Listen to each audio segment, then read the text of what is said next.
teman-teman, jumpa lagi dengan Kak Regi di sini. Kali ini Kak Regi mau cerita kancil juga, judulnya Calon Menantu. Tuh, yang lalu Kak Regi udah cerita juga kancil juga, judulnya Jembatan Hidup. Yang ini loh, jangan lupa ya ditonton. Siang itu panas sekali, sehingga kancil mengeluh. Perutku lapar, badanku lemah. Tiba-tiba Ancil teringat, bukankah di pinggir hutan sana ada ladang Patani?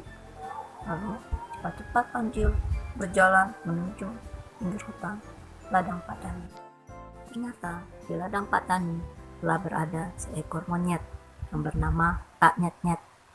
Dia sedang berada di semak-semak memperhatikan Putri Patani yang sedang memetik mentimun.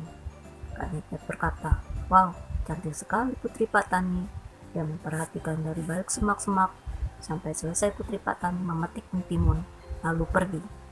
Kemudian Kak Nyet-Nyet melompat pagar dan mencuri beberapa buah mentimun dari ladang Patani. Dibawanya pergi keluar dari ladang Patani hingga di tengah jalan Kak Nyet-Nyet bertemu dengan Ancil yang akan menuju ladang Patani. Ancil berkata, "Kak Nyet-Nyet membawa mentimun, pasti dia dari ladang Patani." Lalu Ancil cepat-cepat berlari ke ladang Patani untuk memetik buah-buah mentimun itu. Sesampainya di ladang Patani, Ancil melihat sekitarnya, ternyata sepi. Lalu Ancil menerobos pagar ladang Patani dan mencoba memetik beberapa buah mentimun. Setelah memetik, dia bangun dan menyentuh sesuatu. Duk, dia kaget sekali. Ternyata ada orang dan ia berkata, "Ampun Pak, Ancil hanya minta sedikit." Terus Ancil bilang, "Kok diam saja orang ini? Oh, ternyata hanya boneka." Lalu Ancil dengan tenangnya memakan timun-timun itu sehingga ia sampai kekenyangan. Setelah itu ia akan berniat meninggalkan ladang Patani, tapi ia teringat akan membalas dendam kepada boneka ladang Patani. Lalu Ancil menghampiri boneka ladang Patani sambil berkata, "Rasakan pembalasanku, akan kupukul kau." Duk, duk. Tangan Ancil memukul boneka itu sehingga tangannya menempel di boneka ladang Patani. Lalu Ancil, "Aduh, kok tanganku nempel, nggak bisa lepas." Lalu datanglah Patani dengan senangnya dan berteriak, "Hore, kena kau, ternyata kamu yang suka mencuri ketimunku, rasakan kau."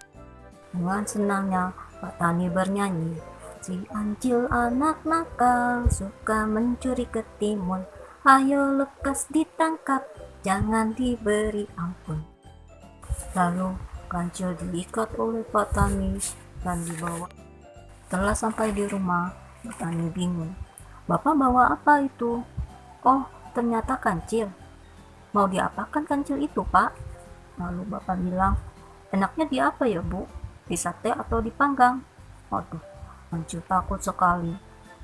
Terus Kancil dimasukkan ke dalam kurungan. Bu, ketika Ancil sedang memikirkan nasibnya dan ia berkata, "Oh, malangnya nasibku." Tiba-tiba Kak Nyet-Nyet datang dan menghampiri Ancil. Dia berkata, "Rasakan kau tertangkap. Dendamku telah terbalas." Lalu Ancil dapat ide dan ia berpura-pura senang. Monyet pun bingung, mengapa si Ancil kok malah senang? Lalu Kak Nyet-Nyet berkata, "Aku yang sering mencuri mentimun, tapi kau Ancil yang tertangkap, rasakan kau." Terus Ancil dengan tertawa, "Oh, ada Kak Nyet-Nyet mengganggu lamunanku saja." Lalu Kak Nyet-Nyet bingung, "Loh, bukannya kau mau disembelih dengan Patani?" "Siapa yang bilang begitu?"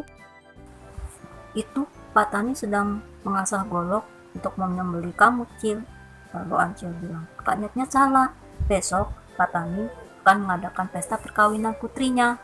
Lalu Kak Nyet-Nyet bilang, "Putrinya? Emang dia akan kawin dengan siapa?" "Ya," kata Ancil, "dengan aku lah." Kak dia tertawa. Kamu membual, Ancil. Mana mungkin Putri Patani menikah dengan kamu. Sudahlah, jangan mengganggu kebahagiaan Ancil. Lalu Kak Nyet-Nyet bingung. Bahagia? Kau dikurung merasa bahagia, Ancil? Iya, karena kurungan ini adalah kurungan ajaib. Kurungan ini akan merubah aku besok pagi menjadi seorang pangeran. Dan Patani akan mengawinkan aku dengan putrinya yang cantik jelita itu. Sehingga Kak Nyet-Nyet merasa iri. Dibongkarnya kandang itu dan dibukalah pintu kandang sehingga Kak Nyet-Nyet masuk ke dalam kandang dan mengusir Ancil sambil menendangnya. Keluar kau, aku yang akan menjadi pangeran. Ancil ditendang sehingga terlempar keluar dari kandang itu. Lalu Ancil berpura-pura sedih dan menangis. Awas kau, akan kuadukan dengan Pak Tani. Seharusnya aku yang akan menjadi pangeran. Lalu Ancil cepat-cepat pergi ke dalam hutan dan berlari. Sekarang Kak Nyet-Nyetlah yang berada di dalam kandang dan ia senang sekali. Dan ia berkata, Cihuy, sebentar lagi aku akan menjadi pangeran dan aku akan dinikahkan dengan Putri Pak Tani yang cantik itu. Lalu esoknya hari telah pagi, matahari bersinar dan ayam berkokok. Pak Tani berkata, Bu, mari kita ambil kancil itu. Koloku sudah siap nih. Lalu Bu Tani pun bilang, baik Pak. Kak Nyet-Nyet terkejut sekali. Ternyata Pak Tani akan menyembelihnya.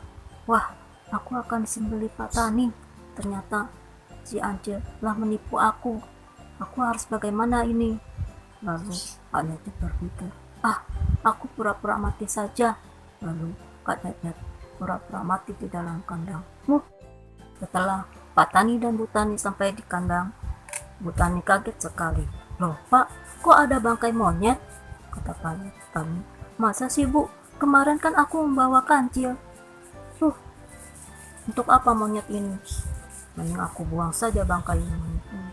Lalu Pak Tani membawa Kak Nyet-Nyet, dilemparnya ke dalam hutan. Lalu selamatlah Kak Nyet-Nyet dari Pak Tani. Dan dia berkata, untung aku bisa lolos. Awas bocil, akan kubalas nanti. Sedangkan Ancil sedang bersembunyi di balik pohon dan berkata, rupanya Pak Tani tidak suka pangeran monyet. Oke teman-teman, sekian dulu ya cerita dari Kak Regi. Jangan lupa di like, subscribe, dan share ya. Sampai ketemu lagi dengan cerita Kak Regi yang lainnya. Sampai jumpa. Dah.